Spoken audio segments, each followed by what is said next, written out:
Good morning everyone. So last लेक्चरला आपण IDS IPS ह्या टर्म बघितलेला. चॅप्टर आपला त्या ठिकाणी संपलेला. त्याच्यानंतर आपण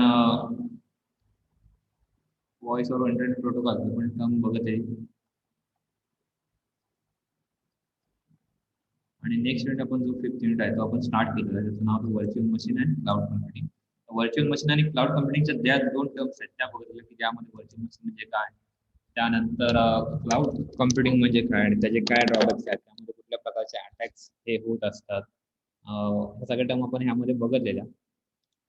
त्यानंतर आपल्याला नेक्स्ट जी टर्म बघायची आहे ती आहे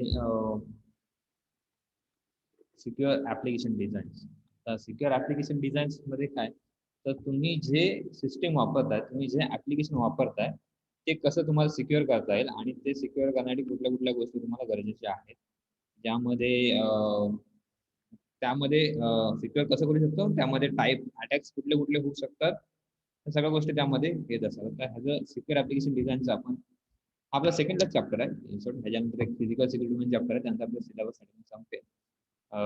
तर सिक्युअर ऍप्लिकेशन डिझाईन मध्ये की while the deployment environment can help to protect the application to सम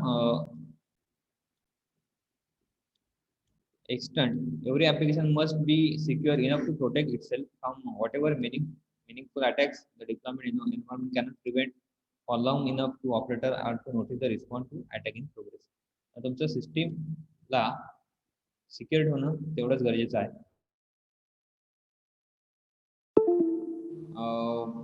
जसं की आपण वेट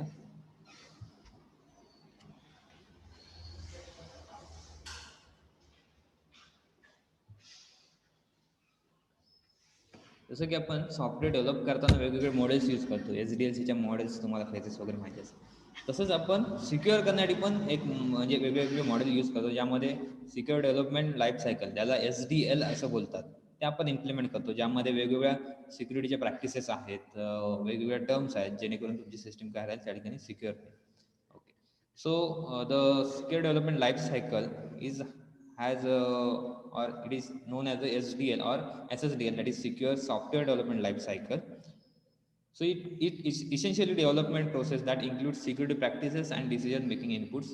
ही काय security practices and decision making inputs हे आहे की ज्यामध्ये 3 प्रायमरी एलिमेंट्स आहेत, ज्यामध्ये सिक्युरिटी ऍक्टिव्हिटीज आहेत ज्या don't exist at all in original life cycle. त्यानंतर सिक्युरिटी मॉडिफिकेशन्स आहेत, त्यानंतर सिक्युरिटी क्रायटेरियाज आहेत ह्यामध्ये की ॲक्टिव्हिटीज कुठल्या कुठल्या ॲक्टिव्हिटीज होत असतात, मॉडिफिकेशन्स जेणेकरून तुमची सिक्युरिटी चांगली होईल यासाठी कुठल्या कुठल्या गोष्टी गरजेच्या आहेत, आणि क्रायटेरियाज दॅट तुमच्या सिस्टीमला अफेक्ट करत असतात किंवा एक्झिस्टिंग आहेत.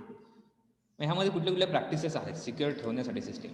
पहिली म्हणजे आहे best practice, that is security training, की तुम्ही अवेअर राहा किंवा अवेअर करा जी लोक नॉन टेक्निकल आहेत. कारण की आपण टेक्निकल आहे म्हटल्यावरती आपल्याला थोडंफार नॉलेज असतं, but who are non technical आणि ज्यांना सिस्टीम किंवा कम्प्युटर किंवा इंटरनेट किंवा अटॅक्स ह्याबद्दल जास्त नॉलेज नसेल, त्यांना अवेअर करा, त्यांना सिक्युरिटी ट्रेनिंग प्रोग्राम्स घ्या आणि अवेअर करा. हा एक बेस्ट प्रॅक्टिस आहे. त्यानंतर आहे डेव्हलपमेंट इन्फ्रास्ट्रक्चर. तुमचं इन्फ्रास्ट्रक्चर सिक्युअर करा. तुमची इन्फ्रा म्हणजे आपण एक पॉईंट बघितला की रिटर्न ऑन मनी, ठीक आहे. सो रिटर्न ऑन इन्व्हेस्टमेंट, ठीक आहे, रिटर्न ऑन इन्व्हेस्टमेंट बघा ROI, तो पॉईंटमध्ये बघा की आपण सिक्युअर करतं सिस्टीम करतो, त्या सिक्युअर सिस्टीम करताना आपल्याला काय रिटर्न भेटतं, की जेवढी सिक्युरिटी, एवढा इन्फ्रा तुमचा चांगला, तेवढ्या तुमच्या सिक्युरिटीच्या चान्सेस ह्या जास्त असतात, तुमच्यावरती अटॅक होण्याचे चान्सेस हे खूप कमी असतात. बरोबर. म्हणजेच तुमचं डेव्हलपमेंट किंवा इन्फ्रास्ट्रक्चर जे आहे ते चांगलं त्या ठिकाणी डेव्हलप झालं पाहिजे. त्यानंतर security requirements that may include access control matrices, security objectives, ठीक आहे, जेणेकरून which specify actions attackers with specific privileges should not be able to perform. त्यानंतर सिक्युअर डिझाईन पाहिजे तुमच्याकडे, that activity usually revolve around secure design principles and patterns, जेणेकरून एक design म्हणजे patterns असतील असे की जेणेकरून तुमच्याकडे अटॅक होणार नाही, अशा काहीतरी डिझाईन्स तुमच्याकडे पाहिजे, इन्फ्रा तुमच्याकडे पाहिजे.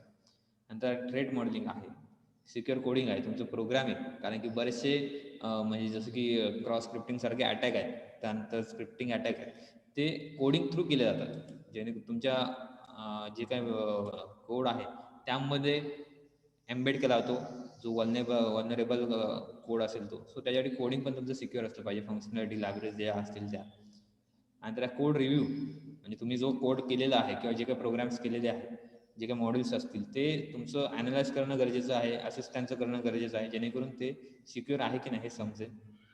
सिक्युरिटी टेस्टिंग पण इम्पॉर्टंट आहे सिक्युरिटीच्या दृष्टीने, जेणेकरून तुम्ही डेव्हलप करताय आणि डेव्हलप केल्यानंतर टेस्टिंग हा पार्ट तुम्हाला माहिती असेल, SDLC मधली एक इम्पॉर्टंट फेज आहे. त्या फेजमध्ये सिक्युरिटी टेस्टिंग पण एक पार्ट आहे. ठीक आहे, बाकीच्या ज्या टेस्टिंग होतात, व्हाईट बॉक्स आहे, ब्लॅक बॉक्स आहे, या टेस्टिंग बरोबर सिक्युरिटी टेस्टिंग पण एक इम्पॉर्टंट पार्ट त्यामध्ये आहे, जेणेकरून तुमची सिस्टीम सिक्युअर आहे हे समजतं आपल्याला. त्यानंतर आहे security documentation. So when an application will operated by someone other than development team, the operator need to understand what security application need to deployment environment to provide. Okay, आता ह्यामध्ये डॉक्युमेंटेशनमध्ये काय important part आहे की तुम्ही जेव्हा तुमच्यापेक्षा दुसरा कोणतरी तुमची सिस्टीम यूज करत असतात त्यावेळी त्या ठिकाणी ऑपरेटरला माहिती असणं गरजेचं आहे की कुठल्या ॲप्लिकेशन तो यूज करतोय, कुठल्या ॲप्लिकेशन तो वापरतोय, जेणेकरून त्या ठिकाणी डॉक्युमेंटेशन किंवा त्याच्या ज्या काही पॉलिसीज वगैरे असतील हे मेन आहे की त्या ठिकाणी चांगल्या असतील आणि दुसरं कोणी यूज केलं तरी त्या ठिकाणी त्याला काही प्रॉब्लेम येणार नाही. So this all are the practices of the security.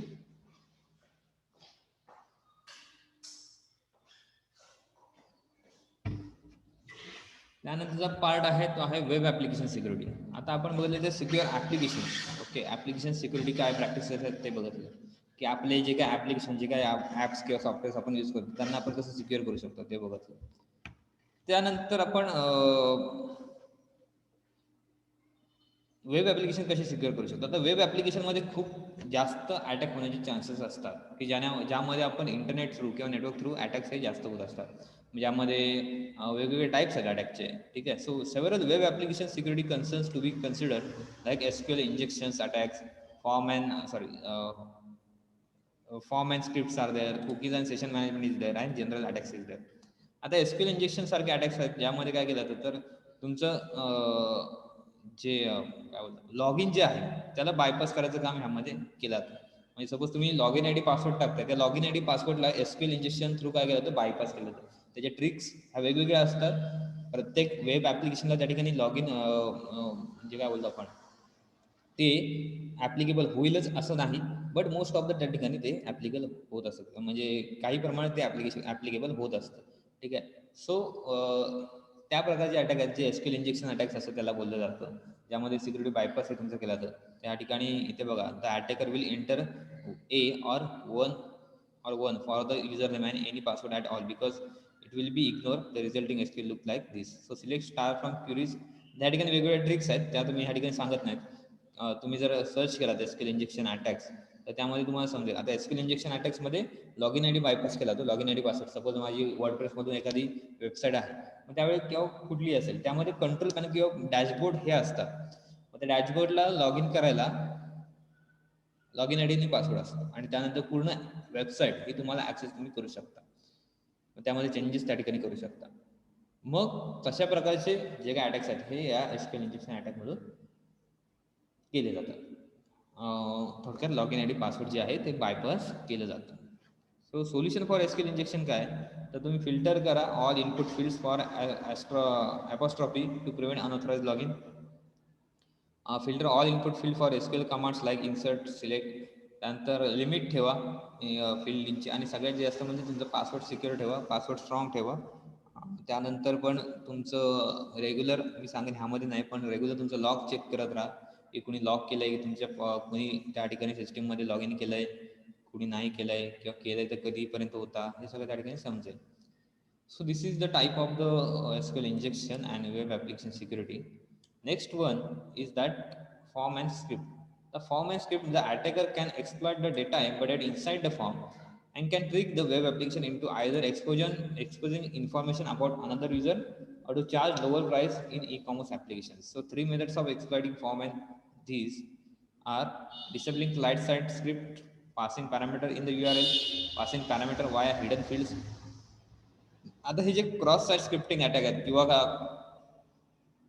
जे फॉर्म आणि स्क्रिप्टमध्ये जे काय अटॅक आहेत त्याला क्रॉस साईट स्क्रिप्ट अटॅक हे पण ह्यामध्ये इन्क्लूड होतात आणि क्लायंट साईट स्क्रिप्ट हे अटॅक आहेत ते पण त्यामध्ये इन्क्लूड होतात. त्यामध्ये वेगवेगळे टाईप्स आहेत की तुमचे पॅरामीटर पास करणं हे एक आहे. तुमच्या जे URL मधून आपण त्या ठिकाणी काय केलं तर पॅरामीटर पास केले जातात. क्लायंट साईड स्क्रिप्टिंग किंवा स्क्रिप्टिंग अटॅक म्हणजे स्क्रिप्ट फाईल असतात किंवा एक्सटर्नल फाईल असतात, बरोबर आहे. त्या फाईल चेंज करून त्या ठिकाणी पण अटॅक केले जातात. त्यानंतर हिडन फील्ड्समध्ये पण काही पॅरामीटर पास केले जातात, ठीक आहे. हे सगळे अटॅक्स हे ह्या जे काय आपले फॉर्म आणि स्क्रिप्ट अटॅक आहेत त्या थ्रू होत असतात. तर फॉर एक्झाम्पल सांगायचं झालं की आपलं म्हणजे मोस्ट ऑफ द आता नोन एक्झाम्पल म्हणजे पाकिस्तानचं जेव्हा हे असतं मोस्ट ऑफ द असं करतात इंडियन अटॅकर्स त्या पाकिस्तानची जी डिफेन्सची वेबसाईट आहे ती हॅक करतात आणि त्याच्यावरती इंडियन फ्लॅग शो होतो. तो शो करताना ते ह्या प्रकारचे अटॅक्स आहेत ते यूज करत असतात म्हणजे क्रॉस साईट स्क्रिप्टिंग. मग त्यांच्या स्क्रिप्टमध्ये त्यांच्या कोडमध्ये आपण आपली स्क्रिप्ट काय करतो त्या ठिकाणी एम्बेड करतो, ठीक आहे. आपला कोड जे आहे तो एम्बेड करतो आणि अशा प्रकारे ते काय करतात त्यांना जे पाहिजे किंवा आपल्याला तुम्हाला जे पाहिजे ते अटॅक्स किंवा ते चेंजेस तुम्ही त्या वेबसाईटमध्ये करू शकता. So that is a cross site script attacks. So solving त्यानंतर आहे डेटा ट्रान्सफर प्रॉब्लेम. हा पण एक टाईप आहे की त्यामध्ये the developer can prevent attacker from modifying the data is suppose to be hidden by managing the session information by using GUID और encrypting the information. So data transfer problem पण तुम्ही त्या ठिकाणी सॉल्व्ह करू शकता by using the modifying data. Okay, so this is also one of the type. Also you can encrypted data encrypt करू शकता म्हणजे encrypt ह्या कन्सेप्ट मी सांगितलं की encrypt करू शकता, एन्कोड करू शकता, ठीक आहे. त्यानंतर मॅनेज करू शकता सेशनची जी काही इन्फॉर्मेशन आहे ती मॅनेज करू शकता. So this all are the data problems and we can solve the type problems with this type of tools. So this is the one of the type attack. आपण काय बोलतो ह्या ठिकाणी तर अटॅक्स बघतो की आपल्या वेब ॲप्लिकेशनमध्ये कुठले कुठले अटॅक होऊ शकतात. आपल्या ऑफलाईन नाही तर वेब ॲप्लिकेशनमध्ये कुठले कुठले अटॅक होऊ शकतात. त्यानंतरचा पार्ट आहे तो आहे कुकीज अँड सेशन मॅनेजमेंट. तर कुकीज अँड सेशन मॅनेजमेंटमध्ये काय web sessions are implemented differently by each server side scripting technology but in general they start when the user enters in website and then end when the user close the browser and session time out. तुमचं session हे कधी चालू होतं जेव्हा तुम्ही एखाद्या वेबसाईटला log in करता आणि त्यानंतर एंड करताय. ते लॉग इन आणि एंड पासूनचा जेवढा टाइम आहे ते काय तुमचं सेशन आहे त्या वेबसाईटवरचा. आणि त्या वेबसाईटला सर्व्हर आणि तुम्ही क्लायंट हा तुमच्या दोघांमध्ये काय होतं त्या ठिकाणी कम्युनिकेशन ह्या थ्रू होत असतं. मग जेव्हा आपण आता फॉर एक्झाम्पल सेशनचं सांगायचं झालं तर सेशनच्या एक्झाम्पलमध्ये आपण त्या ठिकाणी आपलं ट्रान्झॅक्शनचं एक्झाम्पल घेऊ शकतो की ज्यामध्ये तुमच्याकडं OTP टाकायला 10 मिनिट्स असतात, ठीक आहे. ते that is a session particular 10 minute session and within that 10 minute we have to enter that OTP and after entering the OTP you will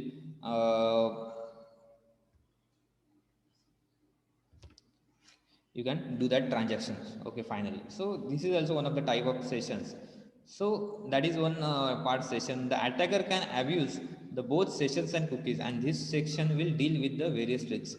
cookies मध्ये काय असतं तर तुमच्या कुकीज मध्ये मेटा डेटा असतो किंवा एक टेक्स्च्युअल डेटा ज्या तुम्ही मग त्यामध्ये लॉग इन ID असेल, पासवर्ड असेल, युजर नेम असेल, ह्या सारखा जो काही डेटा आहे तो तुमचा कुकीजमध्ये असतो आणि त्या कुकीज तुम्ही काय करू शकता त्या ठिकाणी जो काय अटॅकर आहे तो त्या ठिकाणी काय करू शकतो चोरू शकतो किंवा त्या ठिकाणी त्या कुकीज घेऊ शकतो आणि त्या कुकीज जर त्याला भेटल्या तर त्या ठिकाणी तो काय करू शकतो ती त्या कुकीज थ्रू तुमचं पूर्णपणे जे काय ब्राउझर आहे किंवा तुमची जी काय सिस्टीम आहे ती हॅक करू शकतो.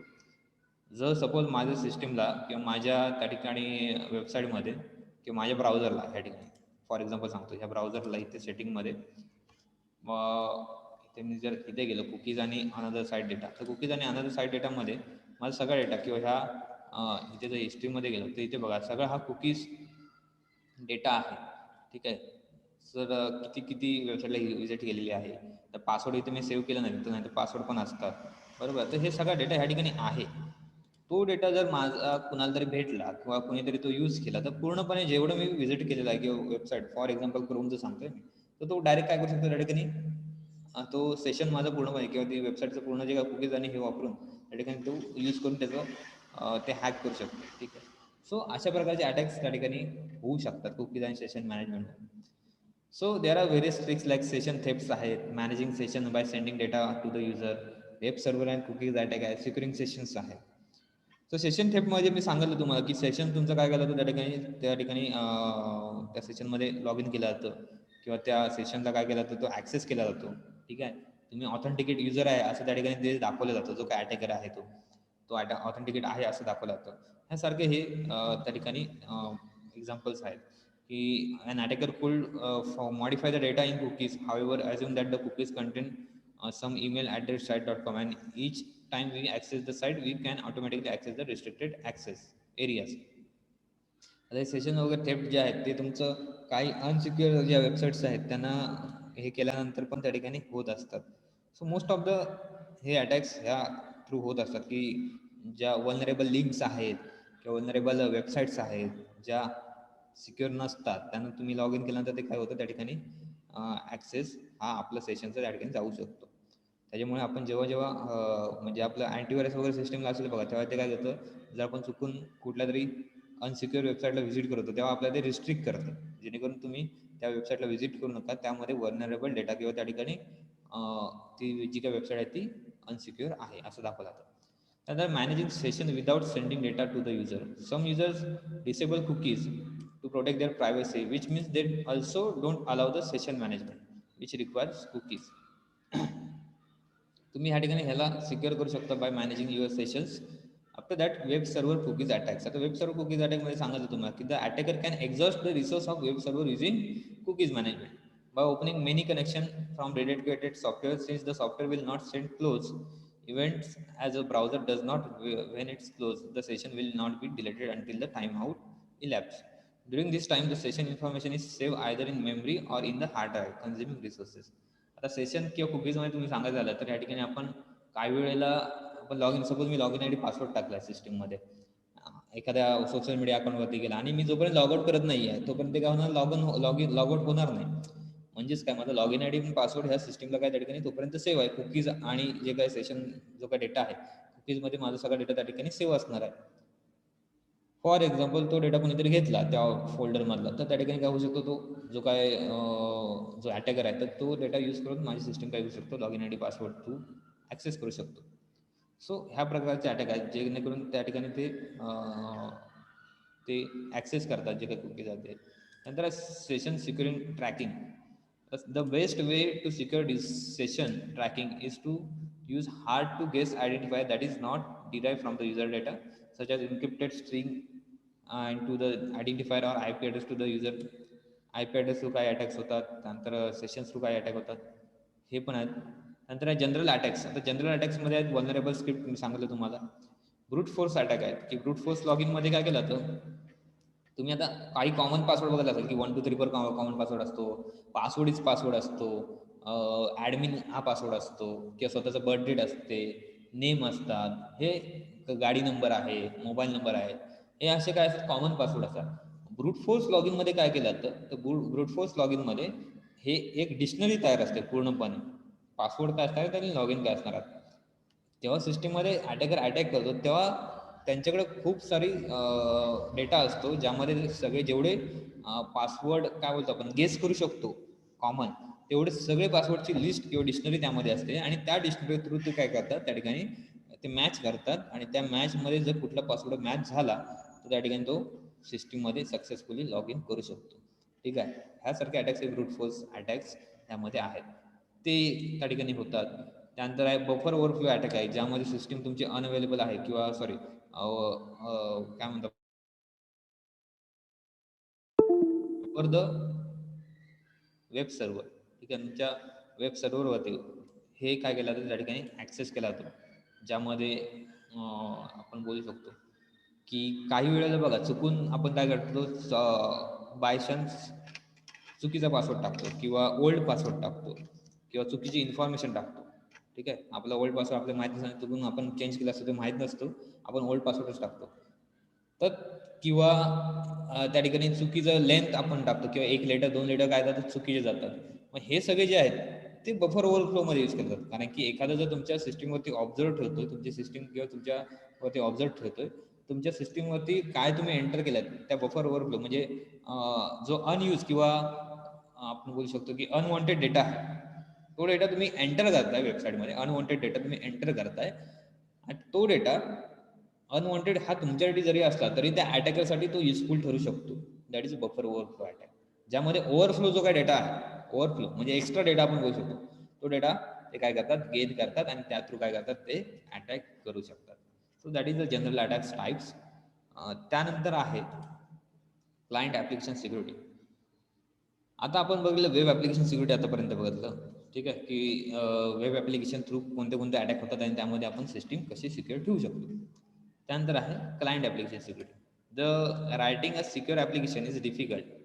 So because every aspect of application like GUI, network connectivity, OS interaction, sensitive data management requires extensive security knowledge in order to secure it.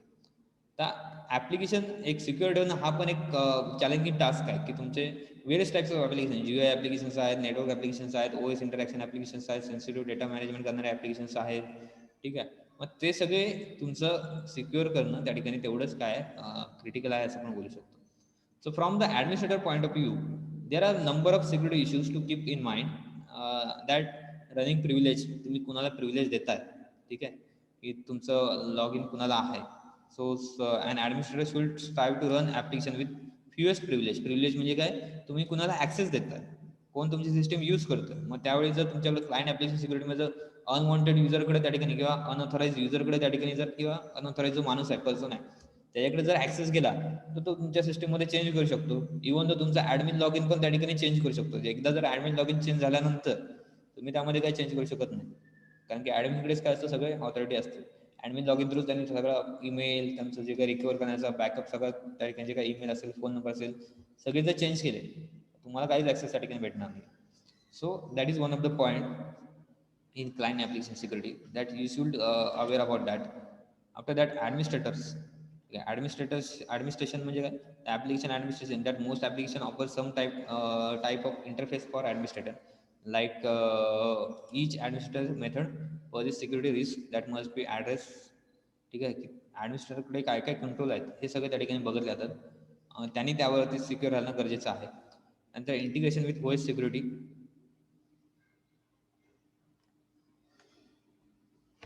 that when an application is integrated with the OS security, it can use the security information of the OS and even modify it when needed. So this is the sometimes required by an application, or it may be supplied as an optional feature. So integration with सिक्युरिटीमध्ये काय, तुमच्या operating सिस्टीमला त्या ठिकाणी security होण्याचं काम हे करत असतं. जे तुमच्या ॲप्स ऑपरेटिंग सिस्टीमबरोबर इंटरॅक्ट करतात ते पण सिक्युअर राहणं गरजेचं आहे. जर त्यांच्यावरती जर अटॅक झाला तर तुमच्या ऑपरेटिंग सिस्टीममध्ये काय करू शकतो, अटॅकर एंटर करू शकतो. त्यानंतर ह्या ठिकाणी एक होता की ॲप्लिकेशन अपडेट्स. तुमचं ॲप्लिकेशन अपडेट्स हे ठेवणं गरजेचं आहे, जेणेकरून नवीन नवीन जर अटॅक्स असतील किंवा न्यू टाईपचे कुठले व्हायरसेस असतील, मालवेअर्स असतील, तर त्याच्यापासून तुमची सिस्टीम काय राहील, प्रोटेक्ट राहील. अपडेट हे का काढतात, किंवा तुमचा ॲप असेल अपडेट करतात किंवा सिस्टीम अपडेट का करतात, की जे काय प्रिव्हियस व्हर्जनमध्ये, प्रिव्हियस जे काय व्हर्जन होतं सिस्टीमचं किंवा ॲप्सचं, त्या व्हर्जनमध्ये जे काही प्रॉब्लेम होते त्यांना ओव्हरकम केलेलं असतं, त्यांच्यावरती सोल्युशन काढलेलं असतं. त्याच्यामध्ये जे काय एखादा प्रॉब्लेम असेल त्याला पॅचेस त्या ठिकाणी केले असतात, डेव्हलप केले असतात. सो त्याच्यामुळे सिस्टीम काय होतं, त्या ठिकाणी सिक्युअरली डेव्हलप होते आणि त्या ठिकाणी त्याचे जे काय प्रॉब्लेम्स आहेत ते त्या ठिकाणी सॉल्व्ह होतात. म्हणजे परत ते प्रॉब्लेम्स त्या ठिकाणी, आता सपोज एखाद्या ठिकाणी एखाद्या सिस्टीम किंवा एखाद्या ॲपमध्ये प्रॉब्लेम असेल की log in I D password केल्यानंतर पण काय होतं, त्या ठिकाणी तो log in I D password save होत नाही. हा प्रॉब्लेम असेल तो प्रॉब्लेम काय करतो, नेक्स्ट व्हर्जनमध्ये सॉल्व्ह केला जातो. म्हणजे अपडेशन्स हे त्यासाठी गरजेचं आहे. एखाद्या सिस्टीममध्ये क्रॉस साईट स्क्रिप्टिंग सारखे अटॅक्स हे होत आहेत, तर ती सिस्टीम त्या ठिकाणी काय केली जातात, अपडेट केली जाते. मग त्या अपडेट करून त्या ठिकाणी क्रॉस साईट स्क्रिप्टिंग अटॅक होणार नाही त्याची काळजी घेतली जाते. सो त्यासाठी तुमचं सिस्टीम किंवा ॲप्लिकेशन अपडेट करणं गरजेचं आहे. मग त्यामध्ये मॅन्युअल अपडेट असतील, ऑटोमॅटिक अपडेट असतील, सेमी ऑटोमॅटेड अपडेट असतील किंवा फिजिकल अपडेट असतील. काही प्रकारचे अपडेट आहे, व्हेरियस अपडेट्स. मॅन्युअल म्हणजे तुम्ही स्वतः करता, ऑटोमॅटिक म्हणजे ऑटोमॅटिक त्या ठिकाणी इन्स्टॉल होतात, सेमी ऑटोमॅटिक म्हणजे काय, काही अर्धे होतात काही अर्धे नाही होत. So there are various types of updates. त्यानंतर आहे रिमोट ॲडमिनिस्ट्रेशन सिक्युरिटी. तर रिमोट ॲडमिनिस्ट्रेशन सिक्युरिटीमध्ये काय केलं जातं, आणि जो नेक्स्ट चॅप्टर आहे दॅट इज फिजिकल सिक्युरिटी, ते आपण पॉईंट नेक्स्ट लेक्चरला बघूया. ठीक आहे, आजपुरती एवढंच. आता जो फिजिकल सिक्युरिटी आहे तो आपला लास्ट चॅप्टर आहे, आणि जो रिमोट ॲडमिनिस्ट्रेशन सिक्युरिटी जो काय चॅप्टर आहे तो आपला हा सेकंडला चॅप्टरचा शेवटचा पॉईंट आहे. ठीक आहे, आजपुरती एवढंच. ह्यामध्ये जर कुठला पॉईंट समज नसेल तर विचारलं तरी चालेल. आणखी काही क्वेश्चन असेल तर विचारत तरी चालेल. ज्यांनी अटेंडन्स टाकला नाही चॅट बॉक्समध्ये त्यांनी अटेंडन्स टाका. ठीक आहे. बाकीचे पॉईंट आपण नेक्स्ट लेक्चरला बघूया.